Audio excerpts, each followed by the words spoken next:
Welcome everyone. Can you all hear me? The back? Good? Okay. Welcome everyone to Campaign's first breakfast briefing event of 2025 on Ramadan Advertising and the year ahead. I'm Nadeem Qureshi, the publisher at Campaign Middle East, and it's nice to see all our friends back to Campaign's first event of 2025. May this year be full of health, peace, and prosperity for us all and for the region. As usual, before we get on with today's event, I want to brief everyone on the latest news and developments at Campaign Middle East and all our partners. We've already started working with a lot of you on Campaign's editorial and events calendar for this year, and for those who are still deciding, it's high time we took me and Anoop out for a nice coffee to discuss and be part of Campaign's special monthly print editions, which includes our annual directories, our country reports, talent recognition editions, and many important themes we plan to cover throughout the year, including luxury marketing, gaming, AI, performance marketing, e-commerce, digital transformation, CX, ethical marketing, and many more topics. In our events calendar this year, we will again have 4 breakfast briefing events in Dubai and 2 Saudi briefings in Riyadh in May and October. We also plan to introduce industry roundtables this year and finally conclude with our Agency of the Year awards in December. You can get more details on our plans this year by reaching out to anyone from the Campaign's editorial and partnerships team. Most of you also attended our Agency of the Year Middle East Awards that we held in December. It was an amazing night, and congratulations once again to all those who won. And I see a lot of faces of these winners present here today. We saw a record number of entries and the highest agency participation from 92 unique agencies from this region. Here's a short highlights video for a quick recap on these awards.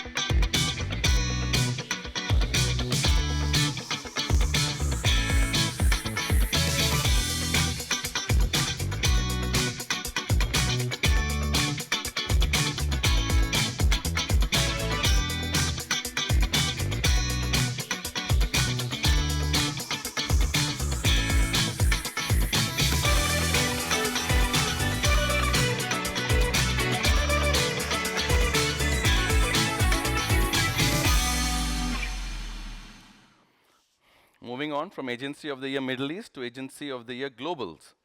The entries are now open for these global awards, which have been the benchmark of worldwide excellence, and we have closed the early bird entries last week, and now the standard entry deadline is 18th of February. And the award ceremony would be held right before Cannes at 12th of June 2025 at the glamorous Jumeirah Carlton Tower in London. Like I've said earlier, this is an amazing opportunity to show that your agency is the best of the best from among agencies from around the world. Moving on your tables we have the campaign's latest Jan issues, which the digital and ad tech guides. And this month we will be publishing the media and creative agency directory. So please send us your agency listings if you want to include in this annual guide, as well as in the agency and ad tech maps. Please reach out to Tarun, there he is, yep, for all partnership opportunities. Moving on to Dubai Links. You must be aware that the 2025 edition of Dubai Links has kicked off. I'm sure a lot of agencies have just finalized their entries, and now that's out of the way. You can plan on bringing over your teams to the highly anticipated award ceremony on 9th April at the Emirates Golf Club. The award ceremony seats and tables are now live on DubaiLinks.com with the early bird offer ending on 20th Feb. For those new to the world of marketing, Dubai Links is the home of creative excellence in MENA. It is where the best work from MENA's top brands, agencies, and creative minds is celebrated at a regional level and recognized on a global level since 2007. So head to DubaiLinks.com, or you can connect with the Links team present here today. Coming back to the campaign event, we would like to thank all our partners for supporting us for today's event. Our gold sponsors are Criteo, MBC Media Solutions, and Snapchat. You will hear more from them as the day progresses. I would also like to request all of you to buy our tickets for these events in advance, As we closed the ticketing for this event a couple of days back, as you can see, we have reached maximum capacity, and we had to turn down a lot of requests that came in the last 2-3 days. So I would request all of you to buy the tickets in advance so we can avoid any such disappointments later, please. Please also make sure that you contribute regularly to campaign. Keep sending those opinion and thought leadership topics to Anup and his editorial team with your latest news, work, and appointments. Please also scan the QR codes on the agenda paper in front of you to send us your feedback on today's sessions so that we can curate much stronger and relevant content for you all. That's it from me. I will now hand the mic over to Anup, campaigns editor, who will take today's event forward. Thank you everyone for attending, and looking forward to continued discussions and collaborations throughout the year. Thanks again.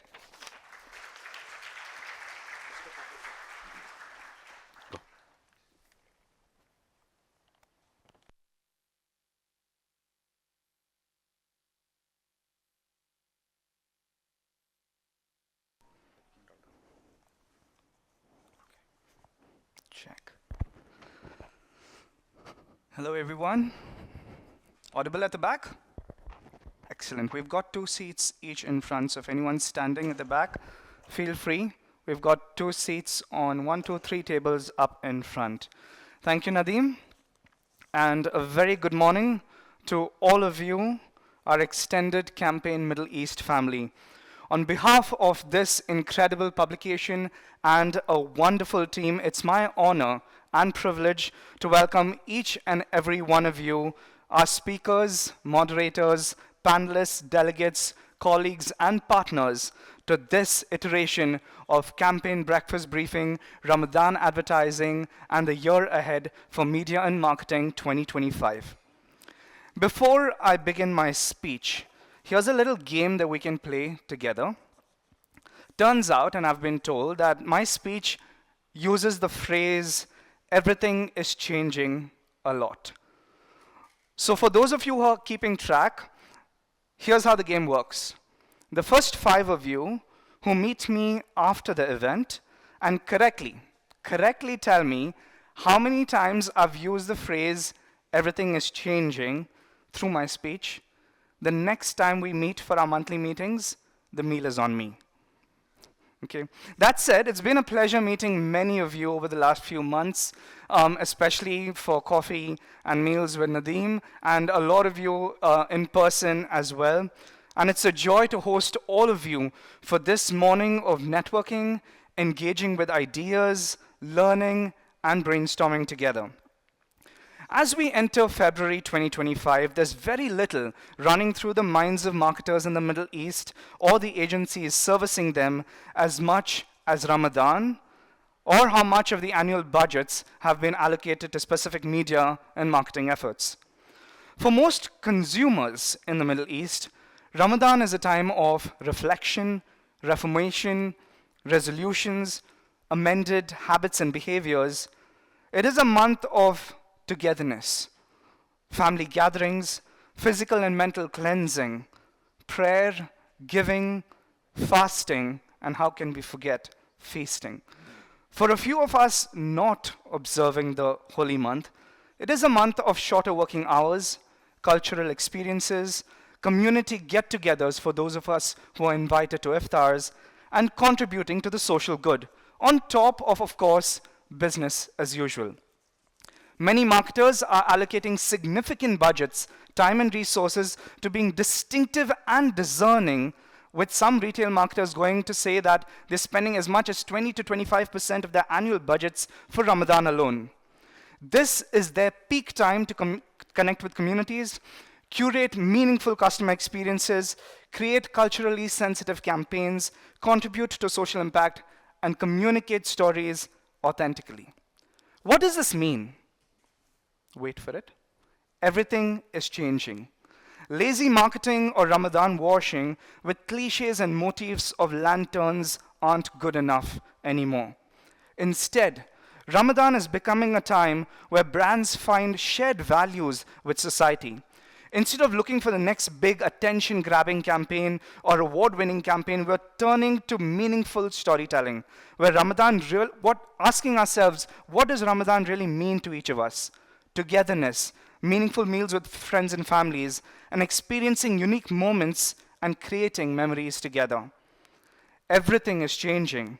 With the lunar cycle moving backwards, Ramadan is shifting into the winter months. That means brands who normally take a longer lead time to prep for their campaigns have started programming as much as the third quarter of the previous year, given how much and how many stakeholders they need to work alongside with. Everything is changing. It's not enough to plan for Ramadan alone, but to truly understand that consumer preferences before, during, and after Ramadan are changing. This is not only a month where people often choose to be on their best behavior. If we are honest to ourselves, it's also a month where quite often our patience runs thin. Changed habits and preferences during Ramadan also means that the data that we have based on social listening, purchase histories, website behaviors, and social media browsing patterns that you have for the rest of the year don't quite apply or don't bear much weight during Ramadan. Everything is changing, including the perceptions around Ramadan. Marketing, especially in the region during Ramadan, isn't for Muslims alone.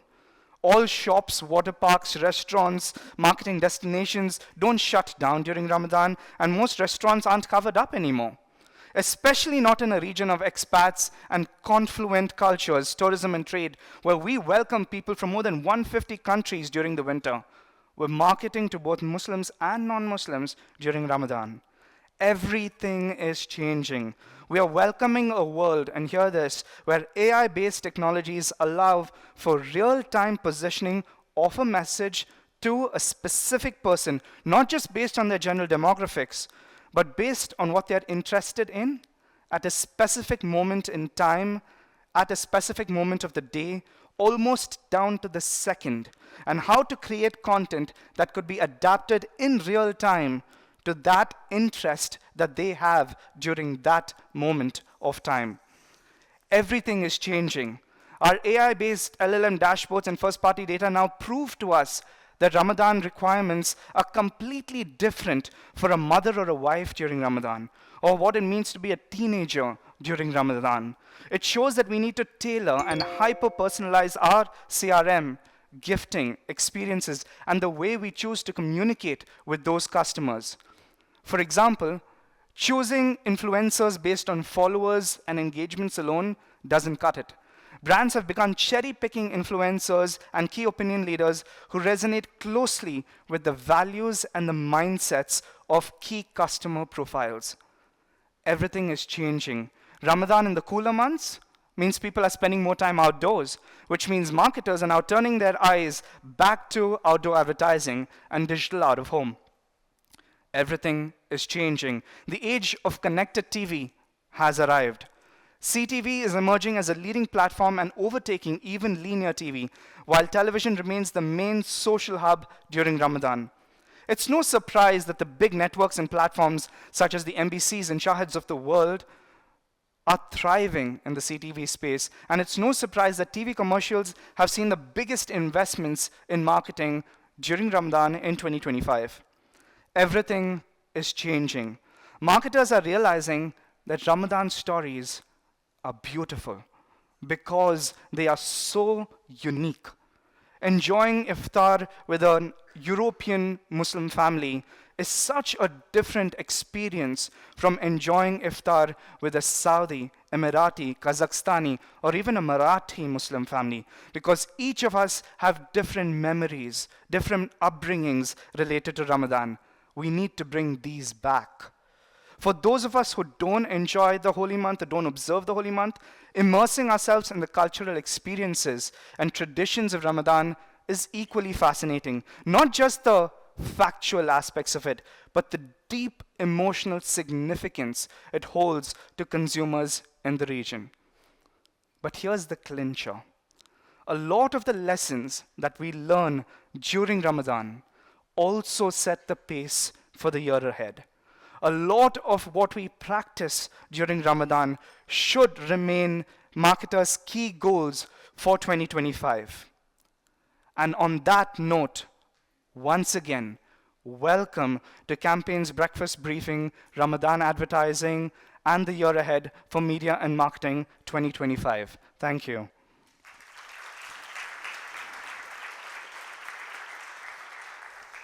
Now, without any further ado, shall we dive straight into it?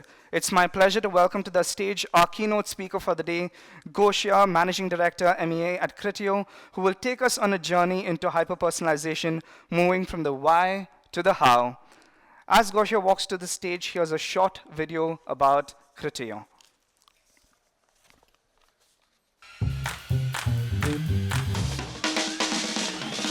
Criteo is the world leader in commerce media.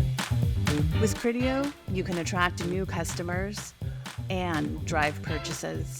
To engage audiences from acquisition through retention, marketers and agencies improve advertising returns. Retailers and publishers earn more revenue. And most importantly, consumers enjoy richer experiences. This is the Criteo Commerce Media Platform.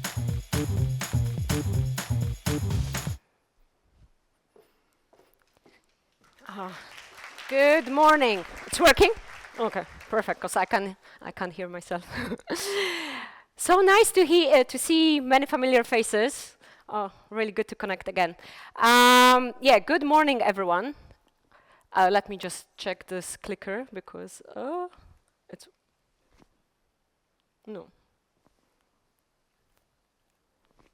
it's not working. Oh, no. Okay. If any. I'll give you a shot.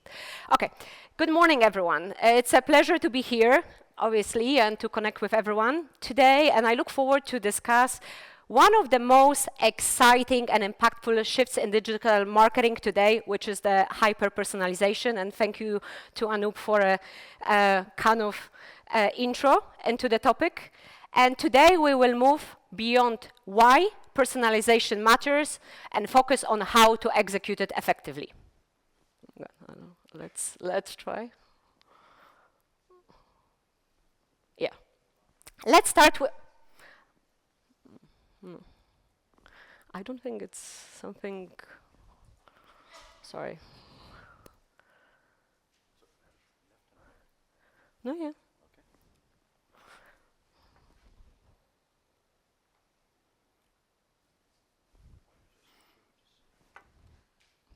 Okay, no, sorry about that. Okay, let's start with a question. When was the last time you felt truly understood by a brand? A moment when you all thought, wow, they really get me. I don't think it happens a lot. Like, my friends, they know I like to shop. And honestly, maybe it happened to me once or twice. And at the end, this is where all the advertisers are aiming for. But here is the challenge. Consumers demand relevance, right? And if we don't deliver, they will move on. So the real question is, how do we execute personalization at scale, consistently, and in a way that it builds the trust?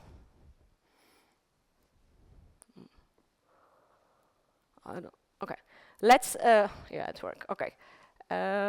Sorry. Let's think about your buying habits.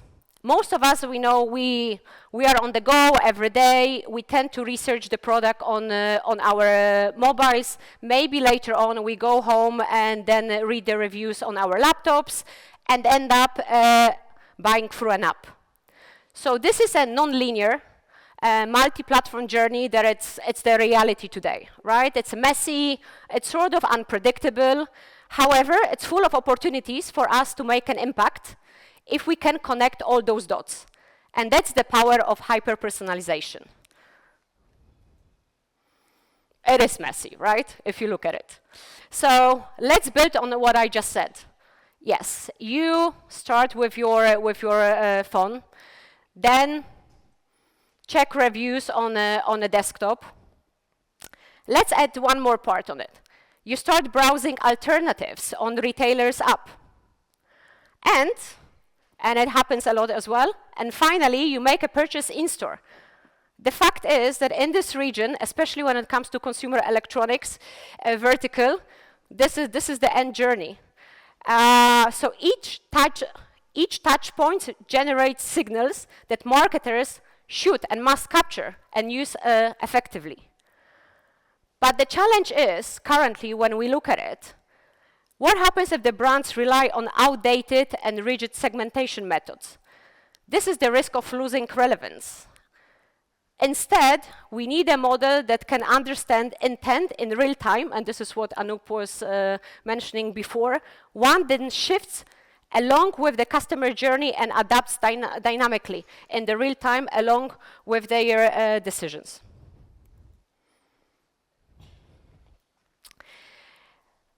So it's time for digital advertising to catch up. We need to adapt.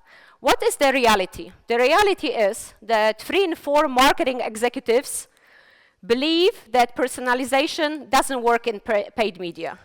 On the other hand, we have about 75% of consumers that abandon online purchases due to irrelevant targeting. So why is this happening? Because the way we approach digital advertising has been static, while consumers' behavior has evolved. It's time for us for digital advertising to catch up and use real-time data, AI-driven insights, and first-party signals to create meaningful, hyper-personalized experience.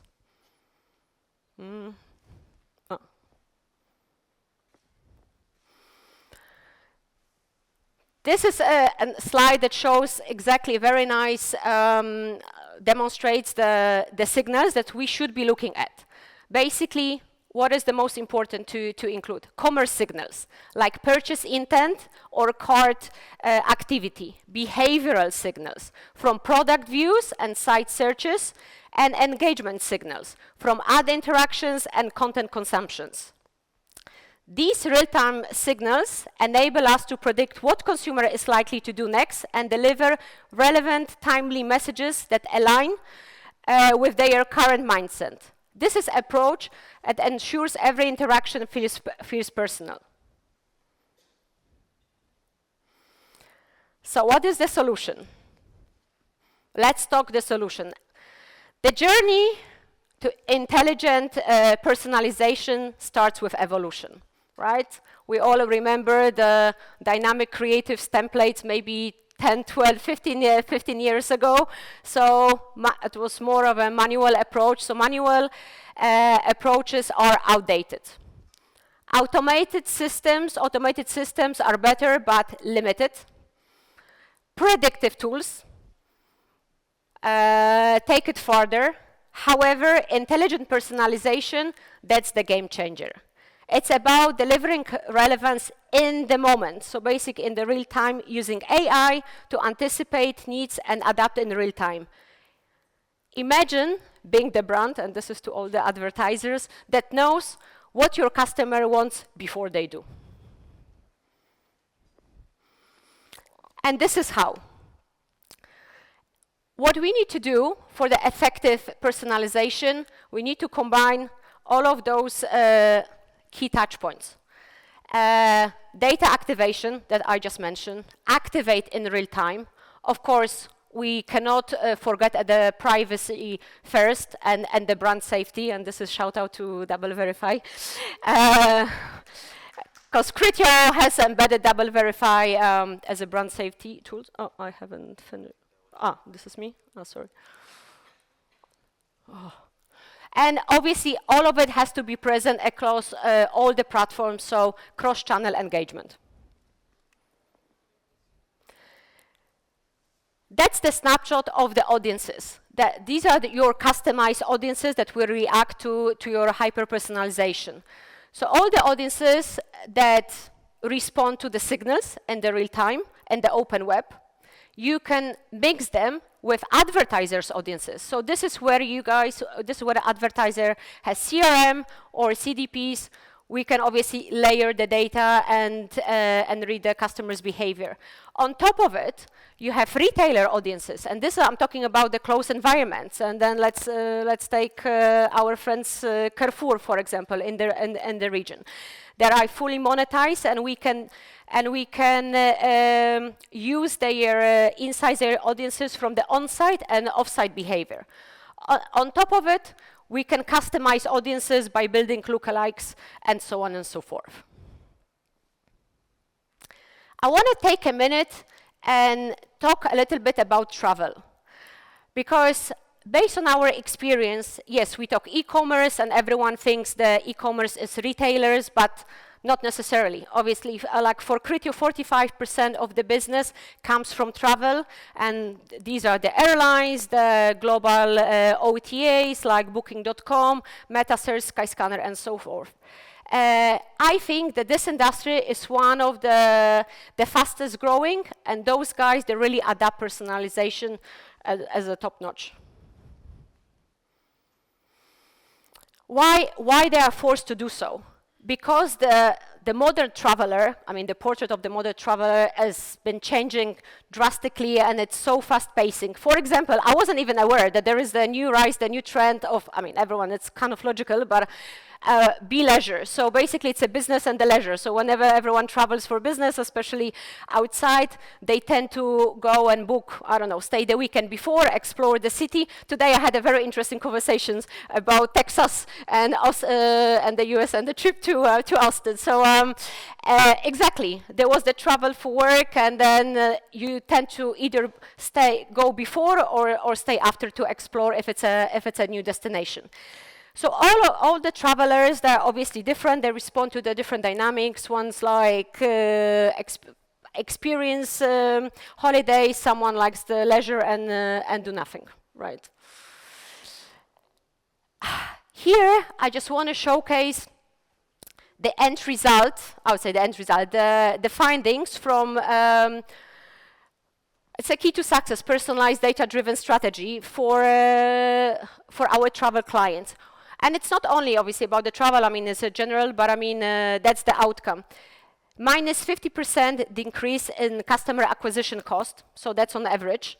On average as well as a benchmark, 15% up to increase in revenues, and we can see the percentage when it comes to ROAS. What I want you guys to remember that above 70% of the customers, they do expect personalized ads, and 40% of your customers, they are overwhelmed by travel offers. And this is a nice in real time, I mean, not in real time, but I mean an example that is in real time, and when you want to use Viator and book your trip to Barcelona, and it shows you the hyper-personalization. We have two personas. Both of them are interested in going, obviously, to Barcelona and exploring the local entertainment. And one is outdoor enthusiast, the other is foodie, and it's very straightforward. Everyone is going to have a different personalized ad displayed. So one, obviously, about the hiking, another one about the wine bars or the food. What is very important, you will always have call to action with high purchase power and the price, and this is how they're gonna respond. Quick case studies. I know we are tight on time, so we are happy to answer all the questions afterwards. One is the marketplace example, and I'm happy to take everyone through later on. Key takeouts. Obviously, the last click ROAS increased twice and then 6 times for existing customers. The success story here is it's a mix of the commerce audiences, behavioral audience, and then in-market audience. It has to be personalized. It has to be structured in the right cohorts, based on your KPIs, whether you want to attract new customers and convert existing customers, and so on and so forth. Depends also on the events. Sorry. Another one is one of the agency holdcos. They also launched the commerce audiences for major gaming console. Similar case. Here we are displaying results when it comes to engagement, because sometimes it's all about engagement and the CTR, and they had a buy now call to action as well. Same thing, behavioral audiences mixed with in-market audiences in real time. So what's the conclusion? 2025 is about mastering how, right? So the focus has shifted from why into how hyper-personalization matters. It's all about the customer. It is a customer-centric approach, supported by AI and definitely first-party data that are redefining shopping and discovery, making the experience more seamless and engaging. And I want to take a second on the last point, the collaboration is key. We cannot succeed if the industry is fragmented. So what we've seen is that the industry is coming together to tackle the fragmentation. And Criteo is one of the best examples with our social extension. So we've been collaborating with so-called walled gardens, and now we are connected with, for more than 2 years, with Meta. Soon we are in POC with TikTok, testing Snapchat X and Pinterest in the US. It's all about not to lose your consumer. When you approach them, when you engage with them in the open internet, the moment they lose open internet and start consuming the content in the walled garden social media, you can still talk to them, and you don't lose the journey, right? This is a key. This is a game changer. It shows a minimum 20% uplift when it comes to conversion. So, I mean, big shout out to all my friends at social media as well. And basically, that's it. If you are guys interested in commerce audiences, you can scan the QR code and you can download our report about commerce audiences. And I know we're short on time, so questions afterwards. And our table is here in front. Criteo, the team is here to answer all the questions about retail media, commerce media, personalization, and so on. Thank you.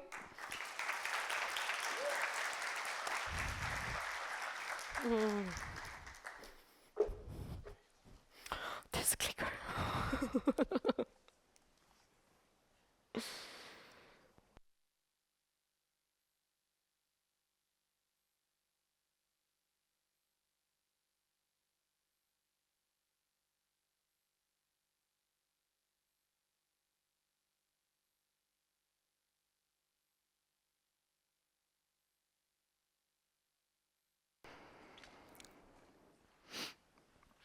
Check.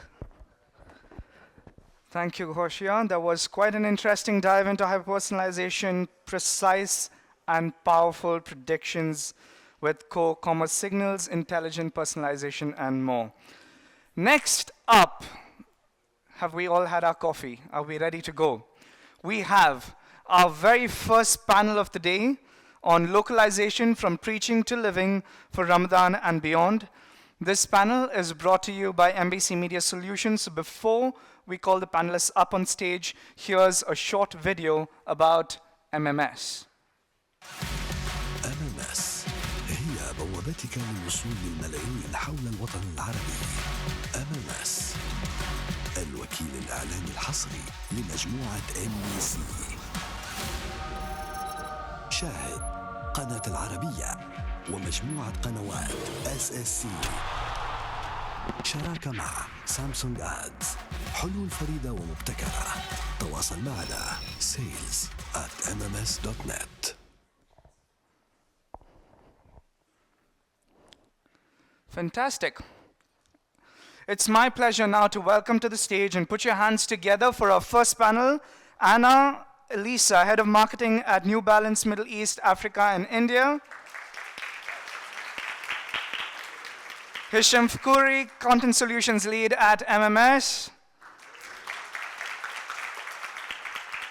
Mahmoud Makrabi, Media Director, MEA Plus Global Emerging Markets at Mars. And Swan Merchant, Head of Brand and Corporate Comms at Marshrek.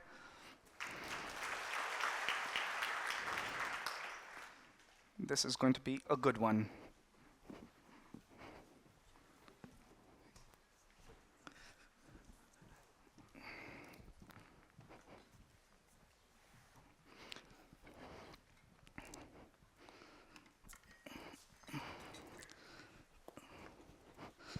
Ladies and gentlemen, the water on stage is not for show, so please feel free to drink up. Thank you for joining us here again for this wonderful panel. before we start, we're just going to set the scene a little bit. Localization is a topic that has been discussed ad nauseum over the last 2 years. A little too much, it's almost become a buzzword of sorts. But there's a little bit of a muddle from what we spoke about again before this panel started in terms of how it's perceived. Some people consider localization about bringing the global benchmarks, the best practices, all the great campaigns and ideas done in the Western world across the globe, and bringing that here, try and transform that, Google Translate that, so to speak, into the local culture, regional culture. But there's another aspect of it which has come into discussions now, which is localization by the people for the people, where you truly experience it, where you start from within, understand them, and then go from there to see what messages are best formed. Hisham, I'm going to start with you. Let's pick your brains a little bit about when you hear the term localization, what does it really mean to you, and why is it important in the current brand and marketing context? Thank you for having me. Good morning, everyone. Is it? Let me introduce myself, and I'll put the context of localization a little bit more into practical terms. I work for MBC Media Solution, and I lead the team. Is it? You should hold Is it it- really close, yeah. Very close or inside? As close as possible.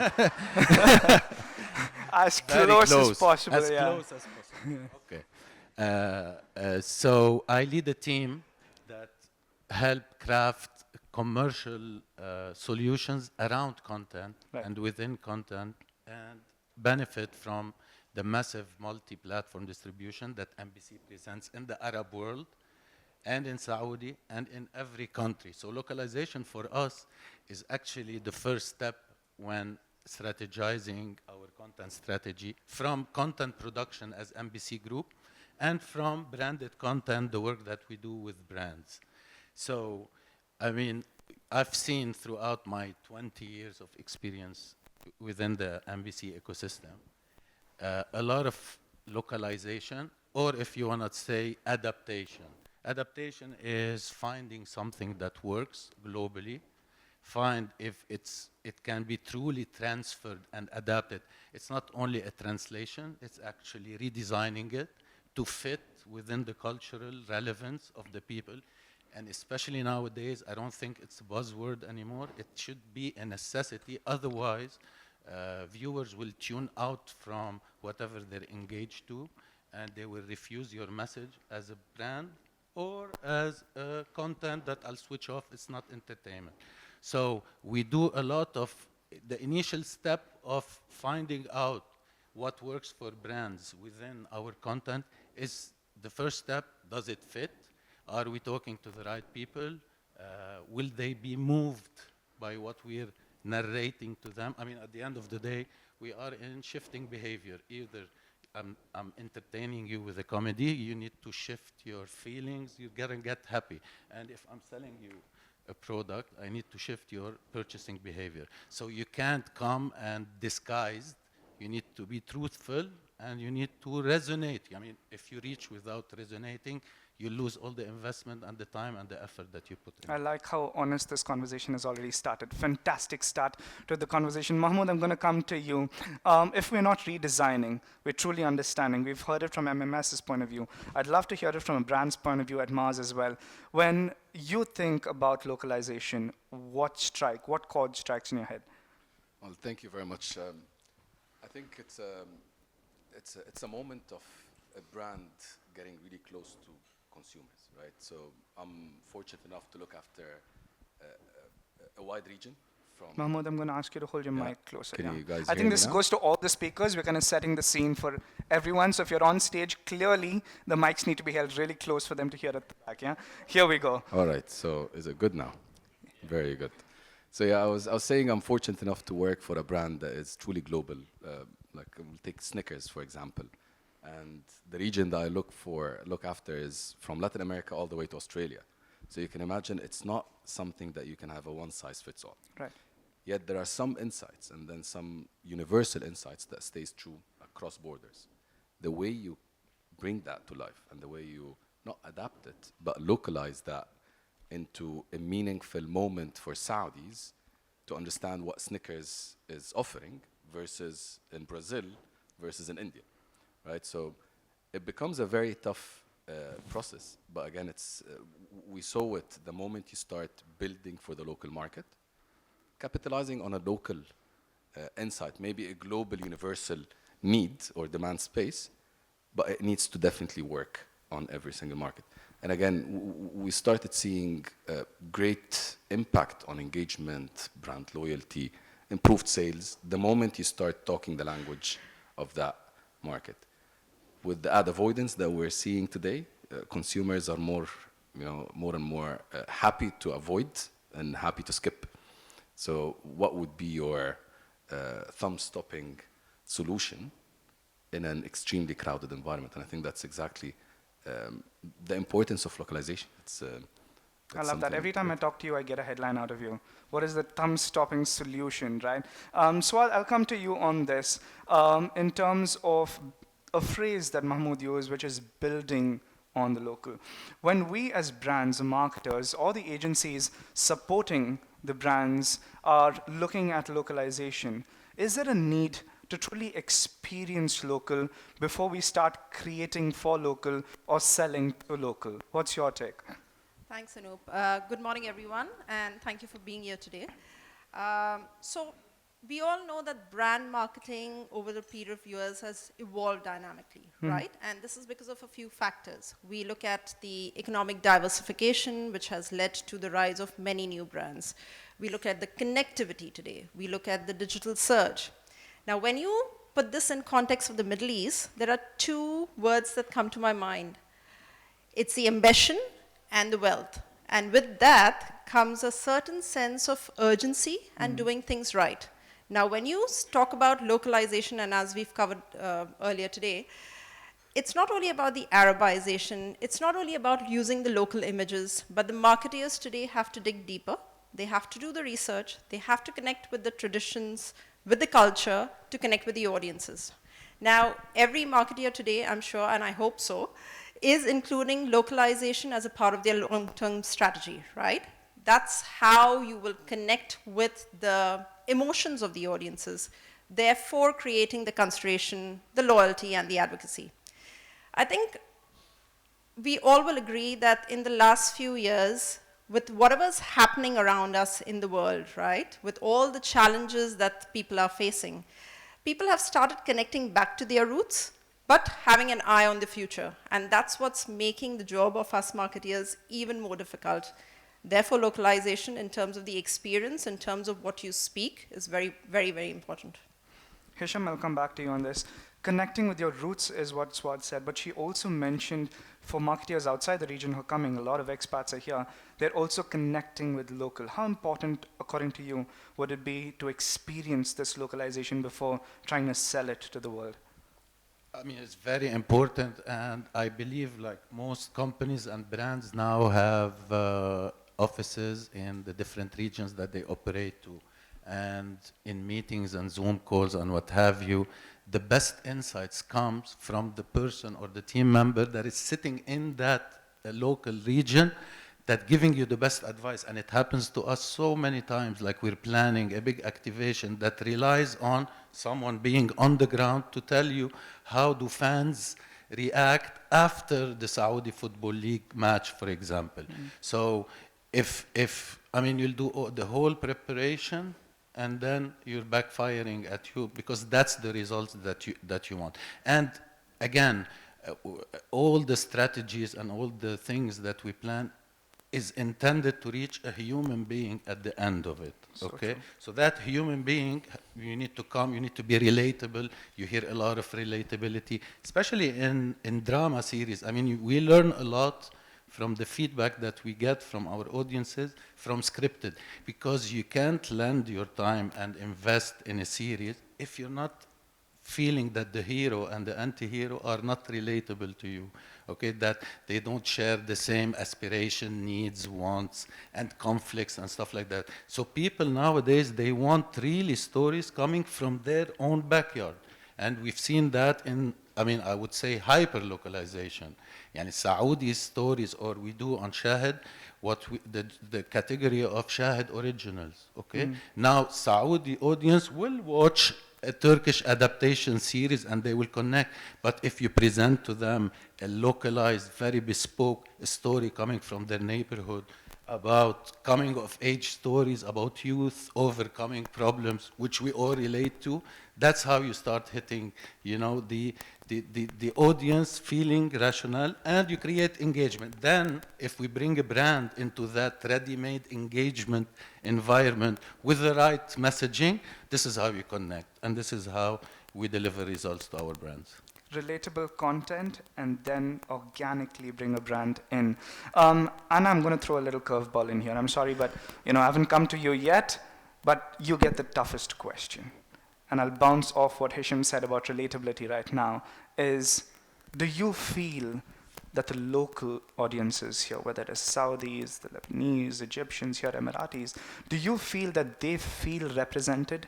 Do you feel that they feel represented within the content and advertisements that we are making at the moment?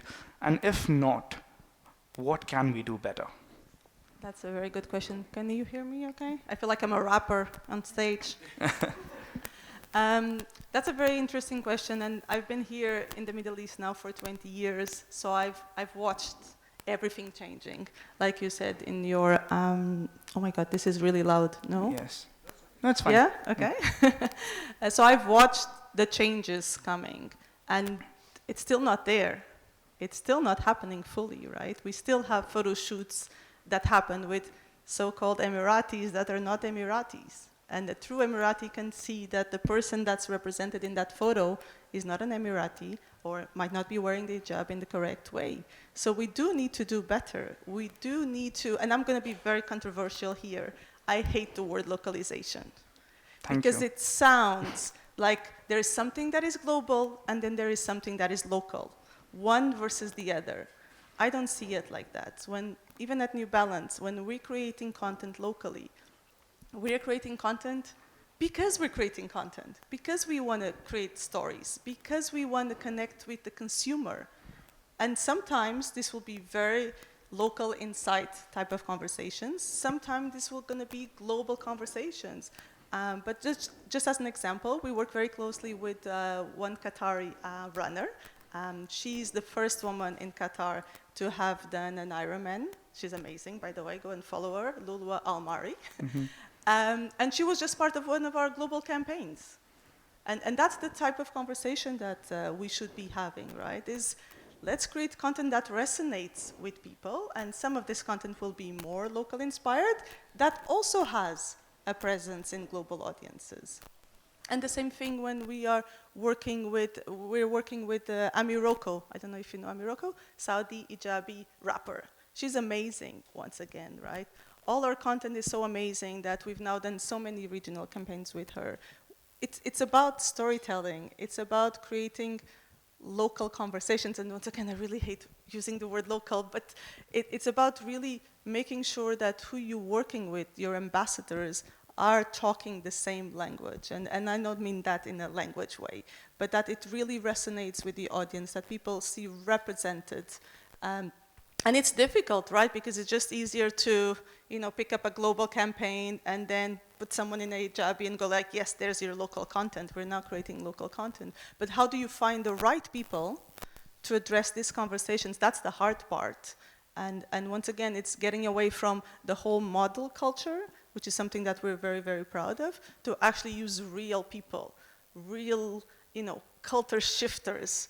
And that resonates so much now in the region.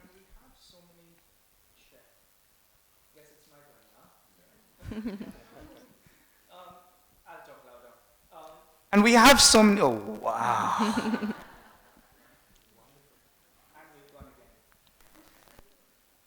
This is like electricity cuts back in India, yeah?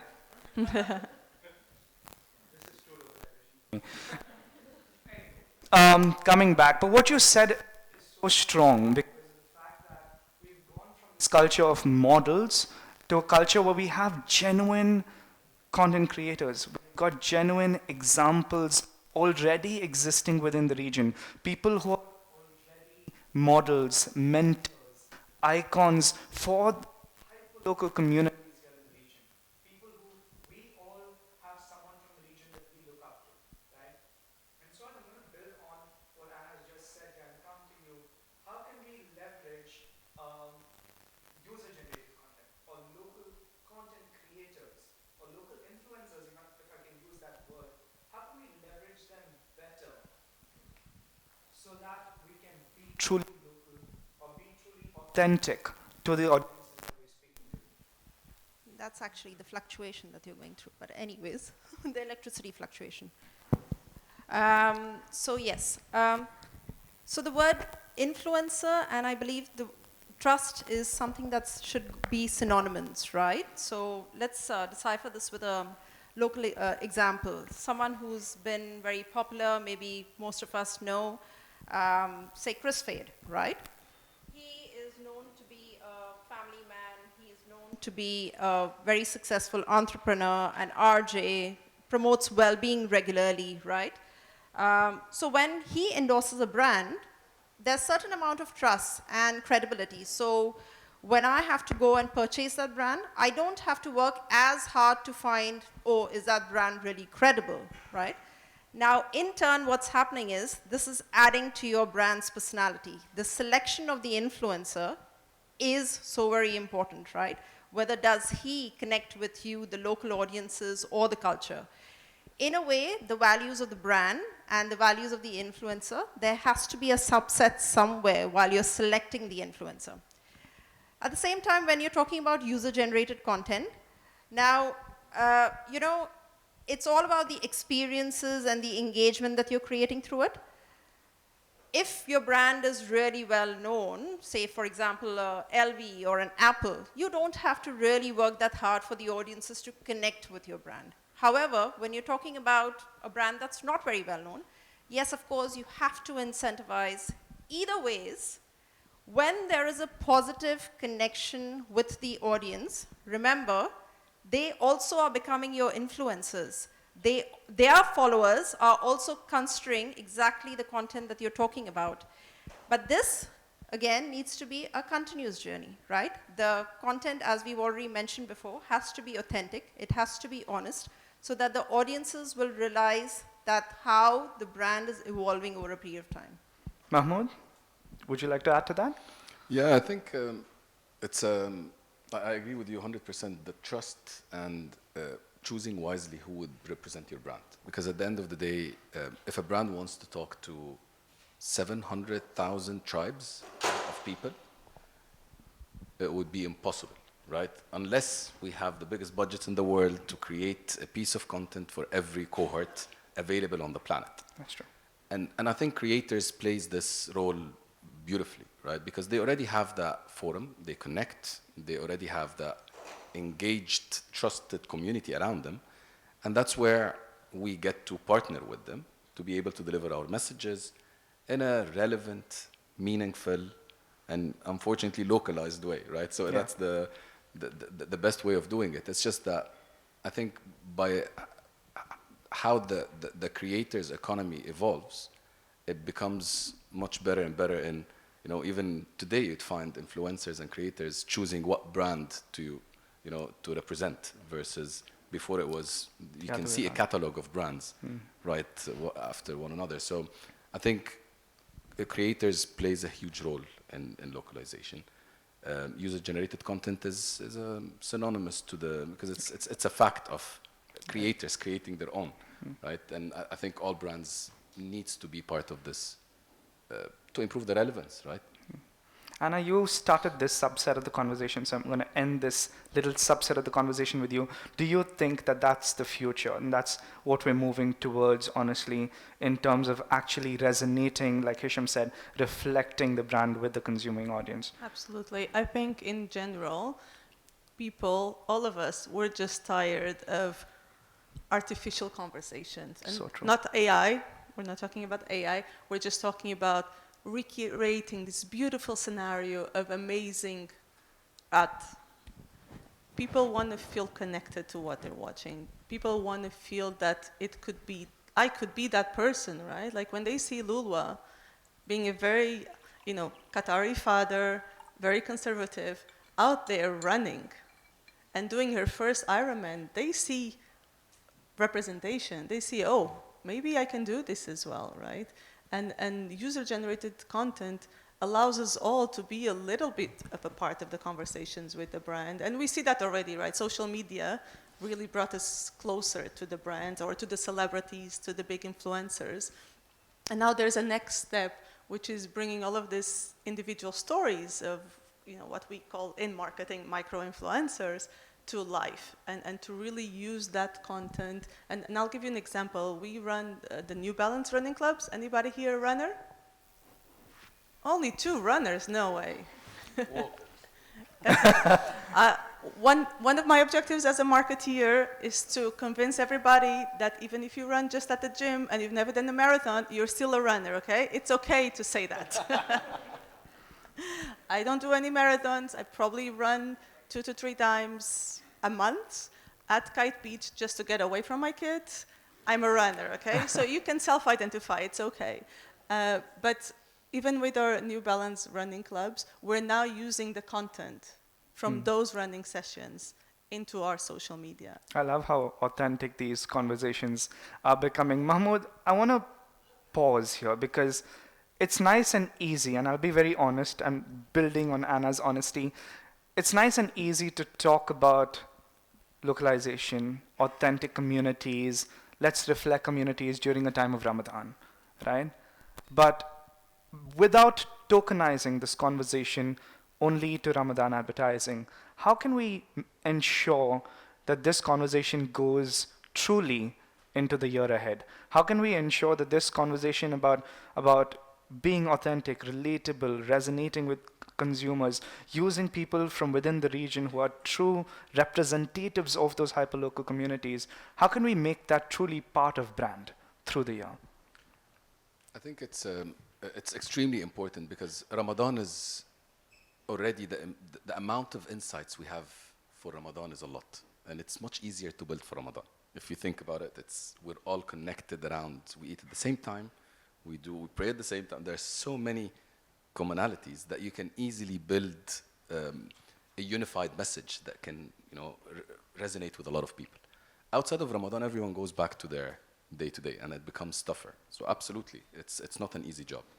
I think it's the power of research and understanding really your audience on a cohort, on a community, on a tribal level. I think this is where you get to start reflecting and finding how my brand will play a role in making someone's life better in their own community, in their own area. And I think learning from Ramadan, where anything with a purpose, anything with a storytelling, anything that is emotional, plays a big role, right? And it gets really closer to our hearts. So these are learnings that we can easily, take with us post-Ramadan. And again, leveraging content creators, be there where people are, finding their interests and part of a community. That's where I would say brands needs to do a better job understanding the demand spaces and the insights around audiences to continue what we start in Ramadan. Anna, would you like to build on that? Yes. Yes. Yes. As I was saying before, this is my 20th Ramadan. So there's a lot of changes that have been happening, but you do need, as a brand, to really connect and to once again have that storytelling, that you understand what Ramadan is all about. And I'm actually really happy to tell you, and my PR agency is probably going to kill me because there's an embargo date somewhere, but New Balance is going to be launching its first Ramadan collection next week. So please don't put it on your social media, otherwise someone's going to get me fired. But for me, this is such a perfect example, right? Global brand, sports brand, launching a Ramadan collection. And normally most of the people that just see Ramadan as a token would say, oh great, you're launching a abaya collection, because they just see Ramadan as an abaya, right? Or that's the allure that you create around Ramadan. But if you look into the insights, Ramadan actually is a time where people move much more. And people have more time to exercise because we obviously have better working times. And what I would say the ideal working times, and you actually can fit more exercise and more movement. So one of the insights is that people wear much more comfortable clothes. Athleisure, sporty clothes become a huge momentum. So this is a great opportunity for New Balance to really connect once again with the consumer and say, hey, we're here for you. You want something cooler, looks lifestyle-y, sporty, comfortable? Come and see us. And if you're free next week, Babel Shams will going to be unveiling the new collection. Well, So yeah, really exciting times for us. You heard it here first. And Just I don't can't, share I it with can't promise anybody. that this is not going to go on socials. We'll go. Hisham, I know we're running out of time, but closing statements, your final take on all the great insights we've heard on here stage today. I mean, specifically in Ramadan, and I would like, I mean, to elaborate a little bit on Ramadan specifically. I mean, Ramadan is the biggest stage that content producers and brands have the opportunity to reach to, as Mahmoud said, to a huge number of people that are connected through religion and culture and traditions. But when he mentioned that they're sitting around the table, they're sitting around TV, if you sit around campfires, directly our communication shifts to storytelling. I'll tell you, do you remember last year when we were here, then that happened, then this happened. We are susceptible and ready to hear stories, okay? So everything shifts. I'm using your everything changes. People, they want to laugh. They expect comedies that are coming from their local culture. At MBC, I'm going to mention that, and I'm going to tell you how we are integrating a brand within the Ramadan spirit of MBC Group. MBC Group have been, and everyone who watches MBC during Ramadan, those lovely, happy characters, 3D, that are the ident of the story and stuff like that. This year, we had the chance to work with, and it relates to Anna's, and you're going to be, I mean, to the movement through Ramadan. The Ministry of Sports, I hope we don't have an NDA with them, but I'm going to say it because it's empowering. They wanted to integrate using the panellists, which is already a type of content that resonates with generation almost, okay?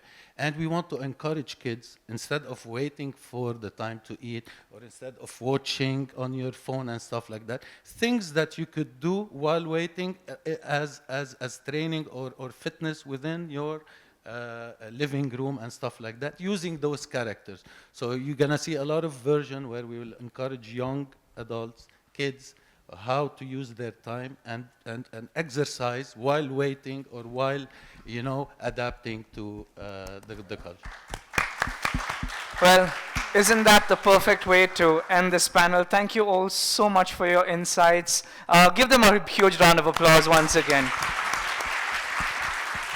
Thank you all for joining us.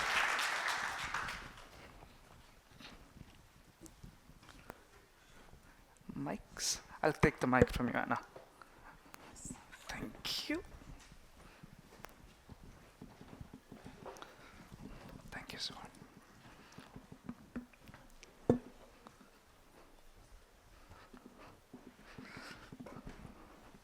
That's the kind of panels we like. Open, honest, informative, educational, insightful conversations. Without further ado, we're going to go straight into the second panel, which will delve into how communications and building on the conversations what we had here today, how creative storytelling around Ramadan has changed.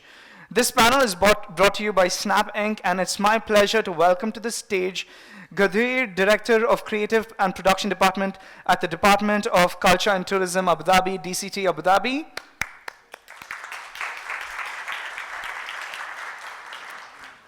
Roxanne, the General Manager, Marketing at Al Futtaim Automotive. And Stan, the Marketing Director at UNAS. As well as our moderator for the day, Rasha Al-Ghusaini, Head of Agency, Snap Inc. Rasha, over to you.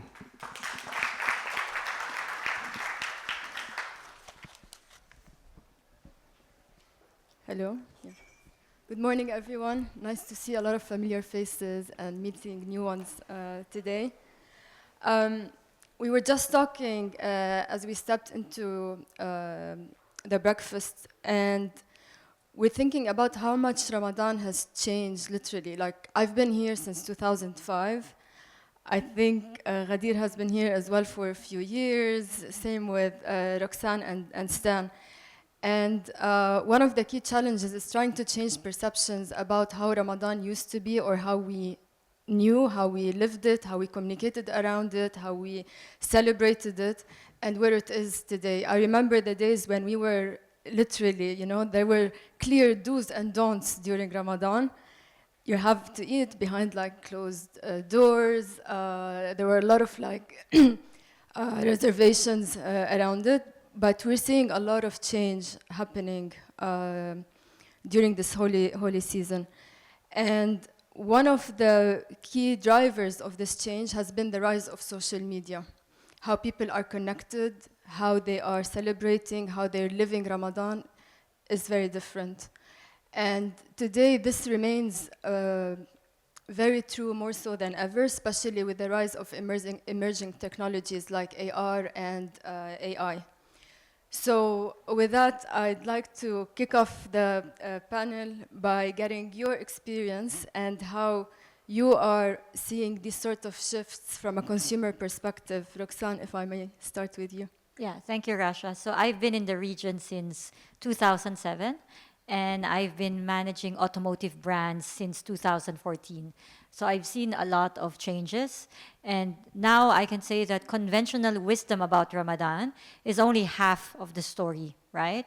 Because the other half of the story is that there are more people driving more than ever, right? Whether it's about going to iftars or navigating the post-iftar traffic, or let's say going to another pop-up for suhoor. So the truth be told is that there are more people behind the wheel. But that is just kind of like the tip of the iceberg. If you go to the consumer behavioral changes, Ramadan is normally about we time, which is like togetherness, family moment. But there's been a rising trend on me time around young generations, which is your millennials and your Gen Zs, because their car is becoming their personal space. You know, they are doing solo drives, and during Ramadan, it's also rooted around, you know, faith, spirituality, and mindfulness. Another point that we were discussing with Stan earlier is that some things never change in terms of Ramadan. Like as marketeers and, you know, in the ad industry, we know that Ramadan is not 30 days. It's 50 days of planning, because there's the pre-Ramadan, which is 2 weeks before, during Ramadan, and then Eid. But this year is quite special, because if you are monitoring what's out there, Ramadan pre-launch, pre-Ramadan is actually 3 or 4 weeks before. You can see now brands that are live or getting live this weekend. And another point is that in terms of automotive industry, this Ramadan is like, you know, we have to throw the kitchen sink even because of the Chinese cars out there, right? So you see there's been a surge of a lot of electric vehicles. And like if you compare that last year, we launched BYD in Saudi last year in time for Ramadan, right? And this year, there's like 5 more out there. So it's getting more intense. Thank you. Stan, over to you. Roxanne tapped into, you know, e-vehicles, technology. There's a lot of innovation happening. And again, the period of Ramadan has extended 50 days. Some people still deny it, but it's reality. How do you feel that innovations and technology that is coming up, especially within the social media space, is impacting brands and the way they communicate with their audience and connect with their audience today? Shall I say this not political appropriate answer, or my marketeer? You can, I'll take it anyway. Or my marketeer day-to-day truth and mess you guys created. Be honest. Yeah, I think be honest, huh? Yes. I would say just back to what Goja was saying as well, it's just a multiplication of touch points. So this is what you guys are bringing, right? So the attention, the clutter of audiences, They no longer have like, let's say, one or two like channels to refer to, or and also let's go back to the roots of Ramadan, right? What do we all use during Ramadan? Most of us will say like Ramadan Karim, right? And we just shifted from newspaper to TV to radio, or if not shifted, like multiplied the amount of touch point where we say Ramadan Karim. That's the absolute truth, right? So as a marketer, what happens is like instead of having 10 different channels or places where we say Ramadan Karim, now we've got 35. So it's just a creative and content adaptation. But truth be told, the Ramadan Karim now using augmented reality, obviously it's a bit biased, it's a Snap sponsor, but the reality is no still, no, I'm gonna be 100% honest and transparent here. The Ramadan Karim with augmented reality obviously speaks way more to our Gen Zs and even millennials, and obviously I'm playing within a pure player industry, so most of my consumers are like below 40, right? So now the way to greet themselves, be it with family, friends, colleagues, is leveraging social media technology, and it's, let's be honest, it's more fun to say Ramadan Karim with a bit of like, let's say, augmented reality or newness or innovation rather than a simple SMS, right? Like, who uses SMS, right? It's better to send a snap with a bit of a lens or AR or something like that. So, yeah, we do jump and leverage and on most of this innovation, and we do see like basically the audience being even at the forefront of it, right? So we are actually more in a catch-up mode rather than in innovation mode. So it's obviously like mandatory for us to be present on all of this kind of innovation, because at the end of the day, this is where your consumers are, right? We heard it from the digital first player. How about when it comes to travel? How do you see these sort of changes in behavior and technologies out there are helping from a travel and tourism perspective, like really engage and change the conversation? Yeah, absolutely. I mean, look, we work in a different category. I think retail, automotive, especially in this region, it's massive, and they usually take over the conversation in Ramadan. But what can we do as a DMO, you know, Abu Dhabi? We're trying to share the Emirate with the world and get people across the globe to actually consider coming to Abu Dhabi, not just throughout the year, but specifically during Ramadan. So you can imagine for a Western traveler outside of this region that hasn't been here, would consider probably not coming to this region during Ramadan because of misconceptions, like Rasha mentioned earlier, that you can't eat in public and everything's closed for business. So actually we have a collective story to tell and a huge perception change to be made over the next couple of years, where Ramadan is moving closer and closer to our busiest season. So for us, I'm a social native, you know, social media is my bread and butter before DCT, and so I put social at the heart of everything that we do. So our Ramadan campaign, which just launched yesterday, it's Time Moves Differently Here, was actually based off a real story, a real consumer. And we did a bit of social listening, thanks to a few tools out in the business. And we recreated that real story of a traveler who had actually experienced Abu Dhabi during Ramadan. And they called it an incredible season to actually experience, because time really does move differently. Ramadan's the only time of the year where it is probably socially acceptable to be out and about with colleagues at 3 a.m. at a suhoor and then in the office at 10 a.m. It's also the only time of the year where we probably have enough energy in ourselves to actually get us out there and about across the day. So we use social listening to find real people, real stories, and I love that Anna said that on the previous panel. No more cast, no more models. Not to say that they don't have a place, but real, authentic stories is what's going to, you know, create those cultural connections with our travelers around the world. And then also tailoring it across the different markets. So trying to share Abu Dhabi with the world isn't just across the region for people that know what Ramadan is.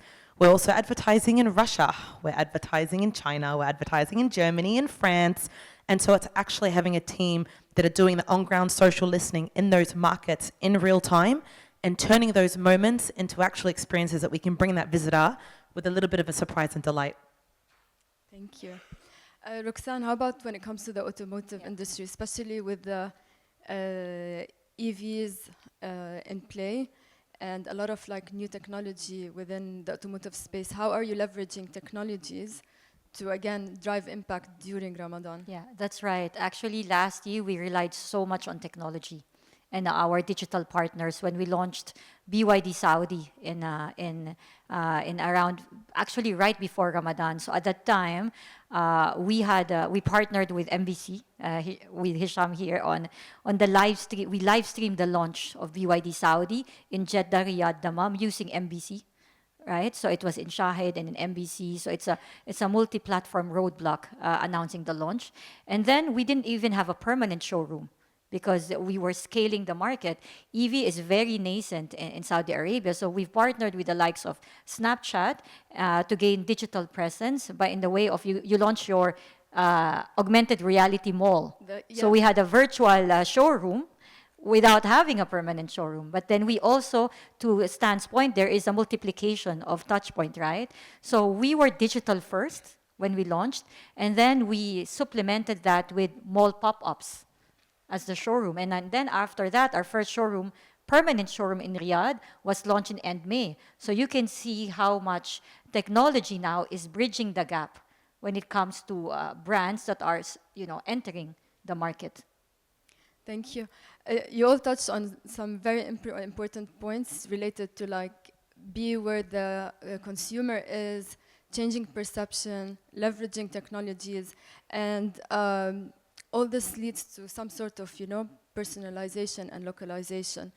And we see the same thing on Snap. Like if we look at our users during the month of Ramadan, how they interact with our technology, especially augmented reality, is really to drive different aspects, be it shopping, to try on stuff, thanks to experiences like Onas that they do, or as well entertaining themselves and killing some of the downtime that they have using gamified experiences, or as simple as just telling stories and sharing experiences throughout their day. So I can't agree more in terms of like be where they are and try to deliver something that works for them and enables them. So when we look at the MENA region, it's not one country. And this is something that we have to explain, especially for global brands, explaining back to headquarters, like MENA is a region. It's different countries. There are a lot of nuances. So when it comes to, even within the GCC, there are nuances. The demographic is different, the population. So what's your thought around these sort of shifts? Do you see it differ from market to market? And if so, what do you do to tackle it? Stan, if I may start with you. I would jump on, be where they are. That's important for sure. But also, don't disappoint.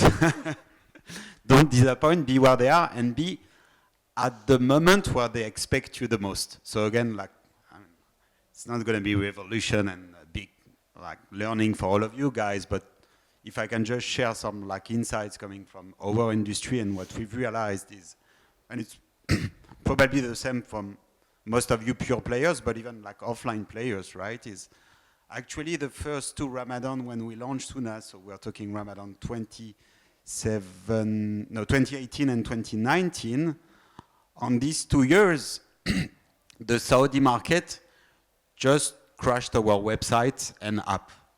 That's the truth, right?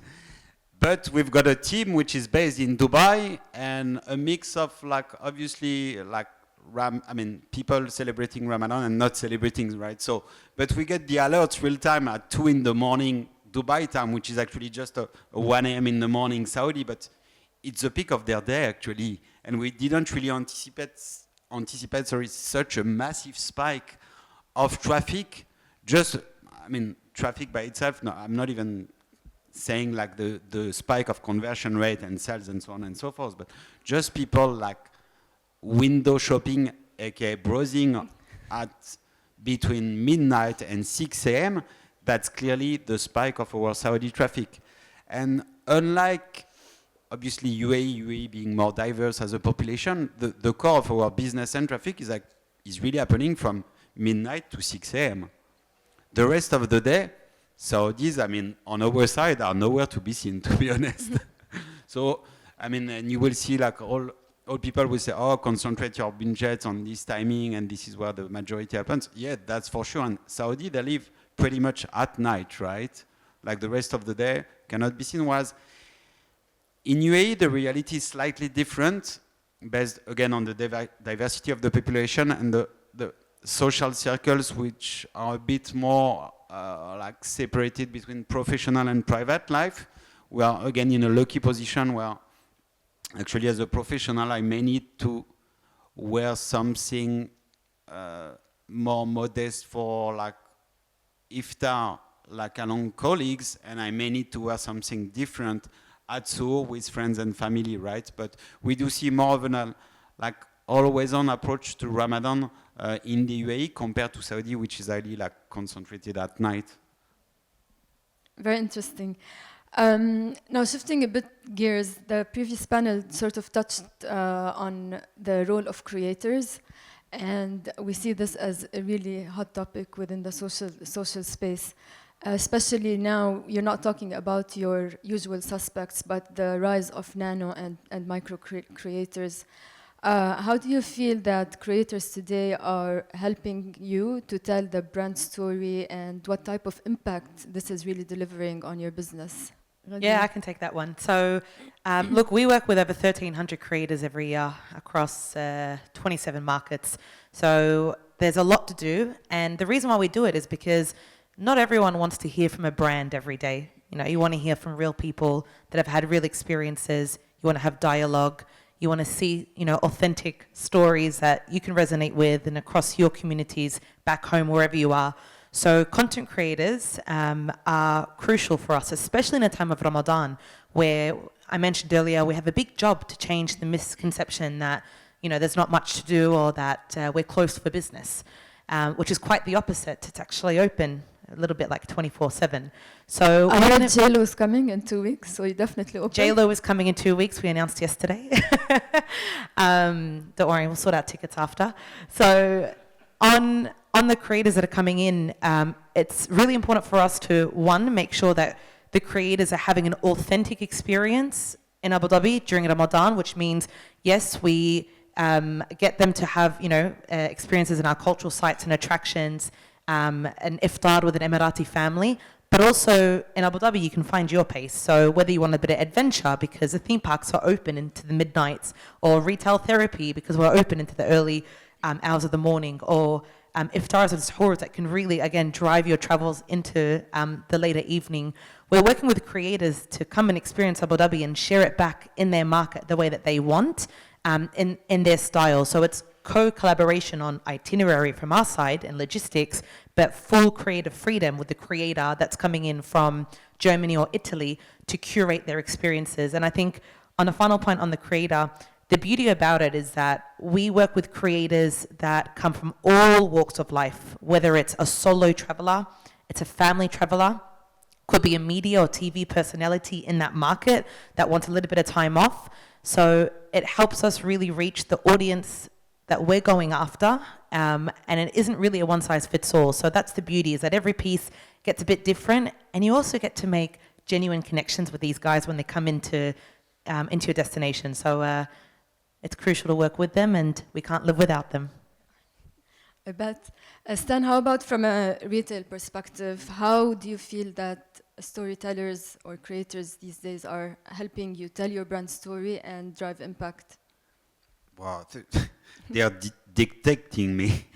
No, truth be told, we tend to be, so that's kind of like my day-to-day hustle, but being a retailer, obviously I've got the customers on one side, but my partners, aka the fashion designers, which, as you may imagine, like are a bit like old-fashioned, right? I mean, they do the actual fashion, but they are coming from European HQ, and they tend to really willing to stick to their guidelines. So I'm right in the middle, balance between like Gucci telling me, oh no, it needs to respect our guidelines. And on the other side, I've got my Snap or TikTok or whatever social media content creators telling me, hey, I want to do it that way.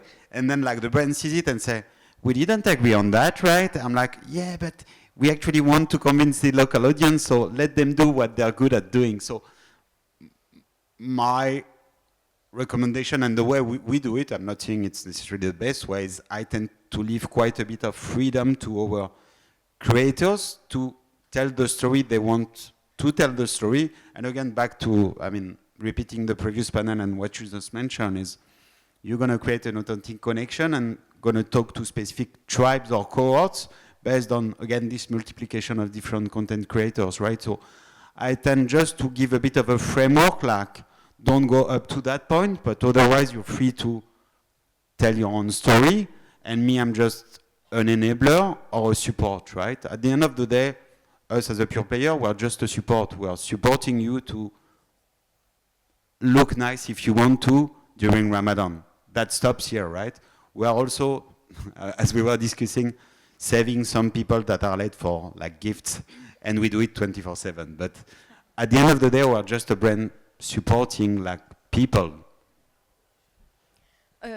Honestly, I remembered like growing up, you always watched like Ramadan stories from brands literally on TV. It's exactly the same thing, so cliche, like a cookie cutter. And I feel today with the creators and influencers and the types of stories that they tell, each one is telling it from their own perspective, not only from the brand perspective. And it's making it more relatable, more authentic, very nuanced from market to market or from dialect to dialect. So it became like so real, and it made even the brand story so much richer for the audience. So yeah, I can't agree more, like in terms of the importance of them telling their stories from their perspective. And really, I like to salute you for giving them the freedom to do so, because not all brands are able to do so. They still restrict them with specific guidelines and script. So great job. Fine, just to wrap this whole conversation, Roxanne, I'd like to go to you. We spoke about creators, we spoke around innovation, changes in behavior with the consumer. Is there anything else we didn't tap into that you are currently leveraging as a marketer to be able to drive, again, deeper conversations and the way you talk to your audience during Ramadan? Yeah. I think beyond what we've discussed right now is measure the right data and set the right KPIs, right? Because sometimes we as marketeers, we fall into the trap of just measuring the hard metrics. During Ramadan, it's all about emotional connection. It's all about cultural authenticity. And that is not something that you just measure about reach, right? So go deeper when it comes to measurement, like measure trust, engagement, the sentiment analysis. Is your positive sentiment growing because you've used certain, content creators out there? So it's about, really, from doing your message, having the right product, and having the right partners. At the end of the day, it's the accountability when it comes to data. And right now we have so much data. Everyone is a bit dizzy and a bit like, okay, what is the direction I'm going to go through? But follow, there's hard metrics and there's soft metrics. There's brand power and there's also conversion, right? For example, in automotive, we know that in Ramadan, it has the best offers in automotive are out there, right? And it's easy to fall into that, let's just do a tactical offer.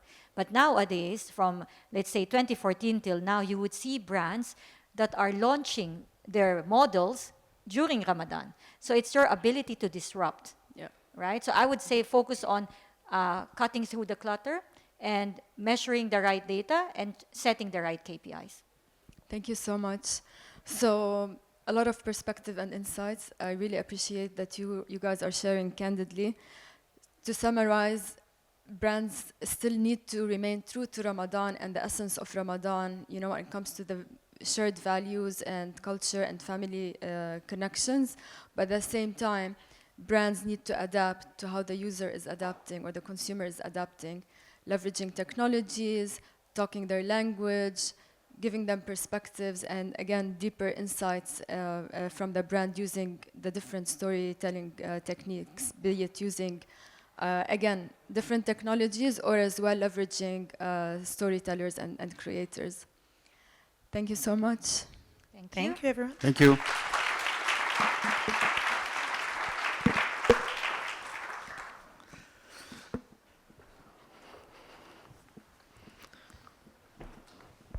Thank you, Rasha. Thank you, Qadir, Roxanne, and Stan. That was a lovely discussion. We move into phase 3 and the final phase, the final panel of today. The final panel discussion is going to be on stage. It's an editorial panel that we've put together.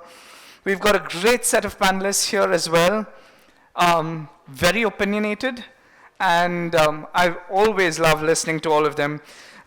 Joining us on stage today, and put your hands together for Shahil Siri, the Global Creative Director from Aramex. We've got Siddharth Shivaprakash, the Head of Brand and Marketing Home Center at Landmark Group, who has joined us despite a fractured finger today. So a special round of applause to Sid, thank you. And Tanya Chandra, Head of Marketing and Communications at Mercedes-Benz Middle East. Thank you, Tanya. And moderating this panel will be Fadi Khater, the Managing Partner at Netizen C.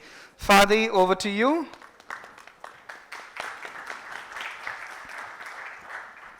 Thank you. Thanks, Anoop. Thank you, Fadi.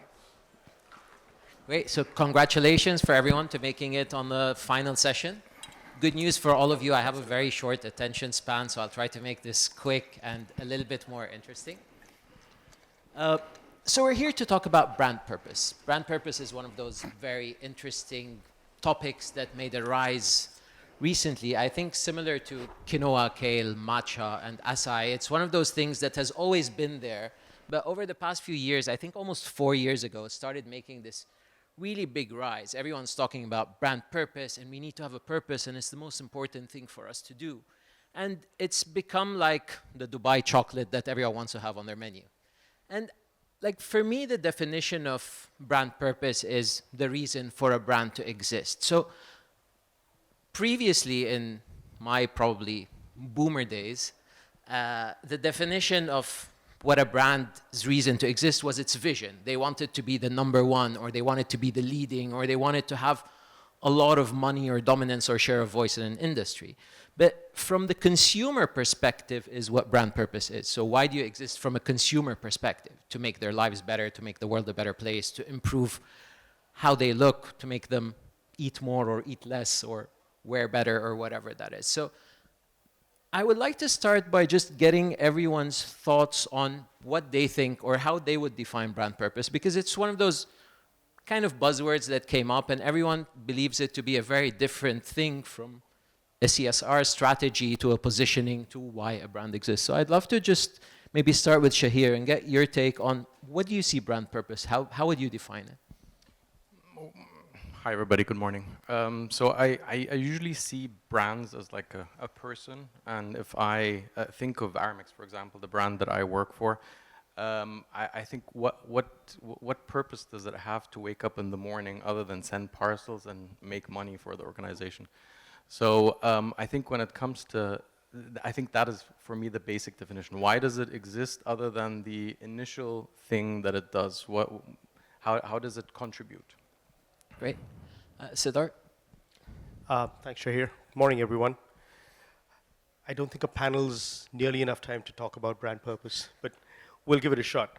I mirror those sentiments. I think it's sad that it's considered a buzzword now, because I think every brand has a purpose. How many brands have actually been able to successfully articulate and define them is a whole different question, right? But like Shahir mentioned, it's the why. It's why customers would choose a brand outside of their price. It's why a brand exists outside of needing to make money. And that's as basic as it gets in terms of brand purpose, right? I mean, you can then layer it. I think the buzzword today, unfortunately, a lot of it gets sort of confused with cause marketing. True. Brand purpose isn't only cause marketing. It's the reason why the brand exists in the first place and how it makes a meaningful difference to your life in terms of the product or service that they offer. Okay, thank you. Tanya? Thank you. I think I quite resonate with the thoughts of the group. To me, brand purpose is actually the North Star. It's the why we wake up each day, the why we do what we do. So coming from a company which has such a strong automotive heritage and legacy, for us, our purpose is to build the most desirable cars. Wow, what a vision to wake up to each morning and jump out of bed and know that I'm going to tell the most exciting stories each day.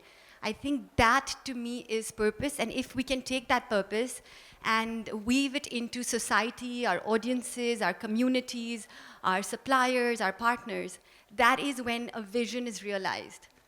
So yeah, purpose is everything, actually. It's the strategy and why we exist, how we do things, it's all of it. Thank you.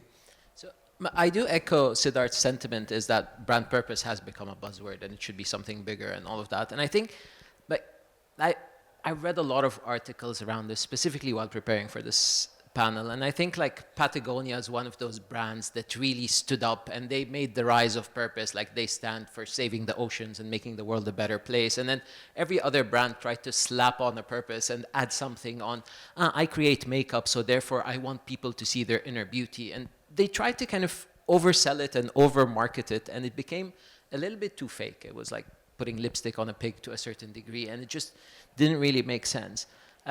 For me, a brand purpose should be more, or maybe there's a minimum common denominator, right? Like everyone should do good. Everyone should not do evil. You should not have sweatshops. You should not kill the environment. You shouldn't do unethical sourcing. You should do all of that. And that's the minimum common denominator or the basics you should do as a brand. This shouldn't be your brand purpose. Like if you recycle or if you do not do something unethical, it's not suddenly you become the biggest ethically sourced everything and this is our brand purpose. No, you're just not being evil, which is what you should do. And I guess the second question I'll start with Tanya, is that do you see having a brand purpose as something different from being a good corporate citizen? 100%. Being a good corporate citizen is it's like being compliant. It's like being the good guy and following the rules and doing the basic necessity that you need to do to be a good citizen. It's not defining a purpose. A brand purpose is something larger. It's basically saying that, yes, we want to define the future of luxury electric mobility. We want to pioneer in this. We want to lead in this. It's not, yes, I'm going to show up each day and I'm going to ask my suppliers to follow sustainability standards. That's just being a good citizen. Perfect, thank you. Shahir, do you have anything to add on that? I think a brand purpose is a little bit more proactive. It's what a company has to kind of push, and as everybody was saying, it's the other part of being a good citizen is the basic necessity, the basic need. But when it gets to a brand purpose, it's what the collective kind of needs to push. Okay. You know? So Siddharth, I'm going to ask you the question maybe a little bit differently. Have you seen any ROI, or like why do brand purpose? Is it something that you get a return on because it makes you more money? Is it because it gets you more customers? Is it because it builds the brand a little bit better? Or is it just doing good that you don't necessarily need an ROI on? So I guess my question is, why do you do it? Or why have a brand purpose? So Fadi, I'm going to go back to the point I tried to make earlier on, which is there's cause marketing, there's a brand's values, which really makes it a good corporate citizen in terms of how they do business internally and externally with their employees and with their customers and the community. And then there's cause marketing, or CSR, which is really making connections, building community around as an audience. But your brand purpose is a lot more intrinsic than that. It's your differentiator at the end of the day. If we're all sitting here, we're all marketers, we know price is not a differentiator. It's not a mid to long-term differentiator. Why does someone come to you? Why does someone choose your brand? Because you have been, as a brand, then authentic in communicating what you provide to them, how you play a role in their life, how it makes that better in some way, and hence they choose you. And because you are a trusted brand, because you deliver on that promise and that purpose on a regular basis, there's a level of trust and loyalty that's built. So it's a lot more basic than that. I think the challenge is it's been confused a little bit with sustainability and being good for the environment. That can be a part of your brand purpose. I don't think it has to be. If the first automobile's brand purpose was to really get people to connect and communicate and transport and get places better, that was it, right? That's the brand purpose. So, so in that sense, everything a brand does meaningfully and authentically and how it communicates that, if that resonates with a customer, they choose you, and hence it definitely ties into ROI. Sorry, Tanya, you want to say something? I just wanted to, you said the first automotive. I mean, that was us. Our purpose also evolved. Our purpose was to move the world. That was it. And we started it as it was literally, I remember when I was standing at the museum in Stuttgart in Germany, there's a lift that takes you up. It's like a time machine. And you really realize that it's not a job, you're part of a movement. We brought mobility to the world. So the museum starts with a horse, and then there's a carriage, and then the whole story, it goes down like a timeline. So when you realize that you're part of something so large, the passion it instills is something else. And also purpose evolves over time. I fully agree with you. It's not sustainability, it's not buzzwords like that. Yes, we add more and more pillars to it to change with evolving times. But the core is to move the world, and that core, which is a part of your DNA, never changes. I like that. So let me just position it maybe a little bit differently or look at it from another angle. Maybe Shahir, you can help me answer that. How core is your product to your purpose, or how relevant should your product be to your purpose? Because in a lot of cases, you'd have brands selecting a purpose that maybe has nothing to do with what they actually do or what they actually produce, and it becomes a story of the brand being our story, but the product kind of being a second thought. I mean, one major element of the Aramex brand, for example, is connecting people through sending parcels and documents and memories that are being shared from one person to another. So that is our base. That is our mission, to connect people in that kind of sense. And there are other ways that we can do that with our brand purpose as well, in connecting people on a different level. Yeah, like for example, the Gaza campaign we did last year in Ramadan, that was kind of to show that cut in that connection, that people cannot send things from any part of the world to Palestine, for example. And this is where we used our brand purpose to kind of shed light on that, to shed light on the fact that there is a break in that sense. So this is where that one begins and that one continues. Perfect. Or Thank that you. Stops and that one continues. Thank you. I think that's an excellent example of applying purpose where your product exists and how it would actually link to localizations and a lot of the other terms that we were kind of talking about in the previous sessions, whether it's storytelling or localization or linking it to a specific scenario. Siddhar, what is your take on that, or how do you see that from your perspective? Just linking product and purpose together, and how do they work together, and what is the right linkage? I think one's born out of the other. I think you start with a product. You start a business or a brand with the product in mind or a service in mind, and your purpose is built from that. So it has to be extremely aligned. I think examples we've seen of where brands decide to pick a purpose that's not aligned with their product is where it tends to sort of fall flat on its face. A lot of greenwashing happens. A lot of claims are made. There's a lack of authenticity, and I think with customers today, it's very difficult to get away with that. I'll give you an example of us. I mean, we're a homegrown brand. We're about 28 years in the region. And in this region, a lot of businesses started off quite organically and grew organically, not so strategic in terms of how they were going to evolve in terms of brands. So it's been a little bit more challenging, but at the core, we're a brand about home. We're about making life more comfortable, making beautifully designed homes more accessible to people from a price point standpoint. So our purpose is really about helping people beautify and solve pain points within their home, right? And that's what we do every day. But I read something interesting which said that cause marketing is actually the roadmap to sort of also establish and articulate your brand purpose. And we've done a bit of that as well. And I think the flip side of that is we stand for every home, and every home has a story to tell. And a lot of the cause marketing we've done has inadvertently helped us push that purpose along, right? Whether there were topics of discourse around homes and families that were never being spoken about or were considered taboo, or there was a bit of shade on in the region, and we wanted to bust some of those myths, break some of those misconceptions around it. So some of those campaigns have actually helped. Okay. That's nice. Great. So I'm going to use Anoop's famous words now. Everything is changing. And I think we're kind of moving from a place where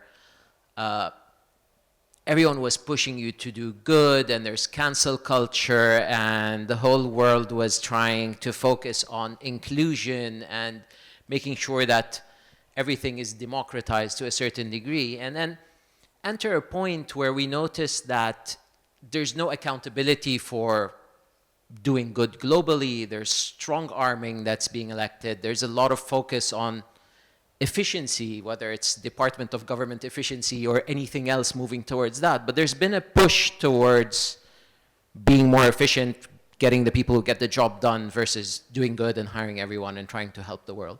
So with this in mind, and with everything changing and this new world order, do you feel that brand purpose is going to stay front and center, or is it something that's going to take more of a back seat? Sorry, Tanya, you want to start? Perfect. I think brand purpose is not something which will ever take a backseat.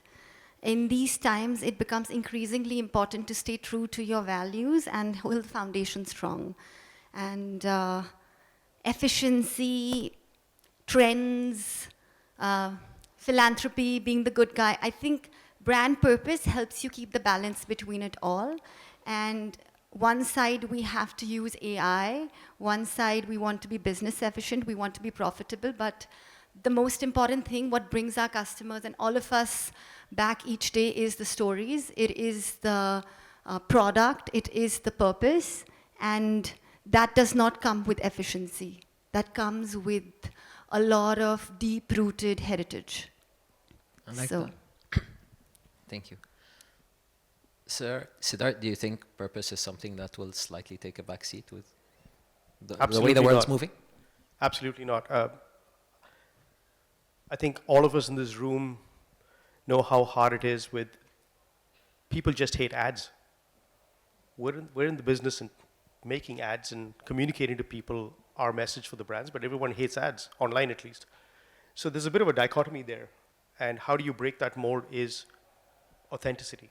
And authenticity comes from if you're able to clearly articulate your purpose, which tells someone why they should pick you. And I think ethical business processes are getting a lot more relevant. I think with audiences now, there is going to be a need for a lot of brands and businesses to commit to how they are sort of ethically doing business for the environment, for the people, but don't make it front and center of what you're doing unless you can really back it up. I think that's the careful balancing act that people are going to have to play. I agreed. I think greenwashing is not something that'll get you anywhere. Shahir, do you have anything to add on that? Yeah, I think back in the days, products were bought for the product's sake. They looked at the product and they didn't really look at what the brand represents. And now, since social media has become like the main driver for everything, people get more information about how that brand exists and what do they care about and all of that. And I think that's why the main reason why brand purpose is now shotgun, and this is now in the driver's seat, and that's what's making all the change. People are actually looking at what does that brand stand for, and once you don't have a brand purpose, you become irrelevant, and you become It's why people would buy your brand from you versus from Temu, basically. Exactly, yeah. Cool, well, hopefully. Sorry, go ahead. I said hopefully. Hopefully. Does anyone have any thoughts on brand purpose? Is there anything you'd like to ask? I mean, I initially cringe when I hear the word brand purpose, just because of everything it's become associated with and all of the fake stuff around it. But we'd love to hear your thoughts. I mean, we have 3 of the biggest brands here and myself, and we'll be happy to kind of take on any challenges.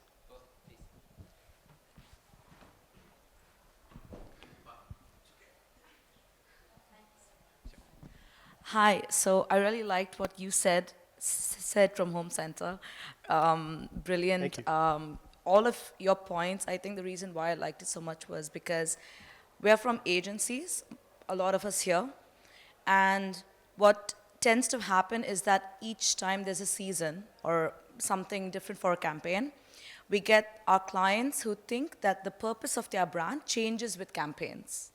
So it's refreshing to hear from client side that the purpose of your brand is evergreen. It's something that needs to last and needs to be reflected across your campaigns, not necessarily be the main sort of feature. And yeah, there's just something that I was so happy when I was hearing. I was just speaking to my coworker, and I was just like, finally, it's a client who gets, you know, what it means when we say purpose. It's something that's the foundation, you know. It's not so much something that will tend to shift between seasons or years or campaigns. So I really like that. Thank you. Thank you. But I will reiterate something Tanya said, which is, I think purpose can evolve. I don't think it changes at the core. But how you layer upon it, how you communicate it, how it remains culturally relevant, I think is important. So in that sense, to remain culturally relevant, it'll have to evolve, but I think at the core, it has to remain the same.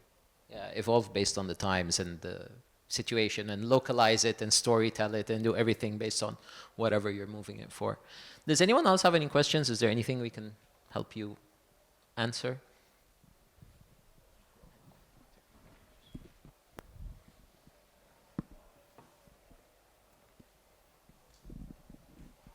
Thank you very much. I think, I'm not sure if we're the only non-profit side in this room, but thank you for the opportunity.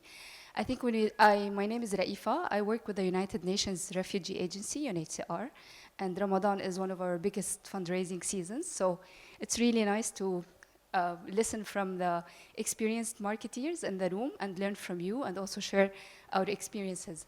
I think when we talk about brand purpose, I think the evolution is really important because we've been working for many years with many brands actually who share responsibility, because actually we represent those who are less fortunate. So every year we try really to raise funds and do more campaigns to support those in need, especially that we have now around the world 122 million people who are displaced, and we try every year to work and partner with brands to be able to really support them. So I think when we talk about brand purpose, I think I totally agree.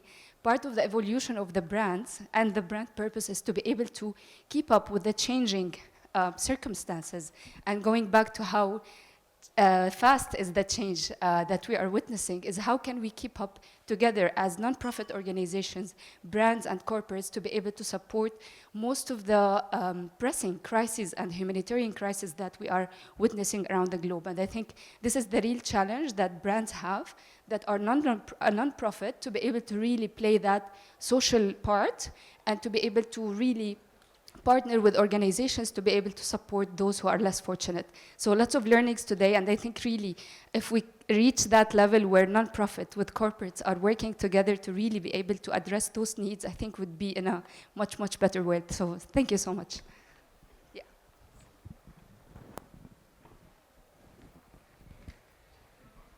Thank you. Thank you. Okay, so I guess in summary, a few things that we kind of learned today or agreed on is that a purpose evolves, it doesn't change, or it's not supposed to change, is that it's something at the core of your product and company and what you do. It's not something that you slap on or add as a marketing or brand campaign or CSR initiative. It will never take a back seat, according to the panelists. And maybe just following the first comment that we got is, please don't harass your agencies with changing a brand purpose for every campaign and claiming that this is the subject that should be done. Thank you very much. Is there anything anyone would like to add as a closing statement? Wait, thank you so much. Thank you. Thank you. Thank you. Check. And that's a wrap. Thank you everybody for joining us here today. It's too loud. It's too loud. Well, at least we're done. Thank you for joining us here today. It's been a pleasure hosting you here. Grab a bite, network, and have a wonderful day and a great weekend ahead. Thank you.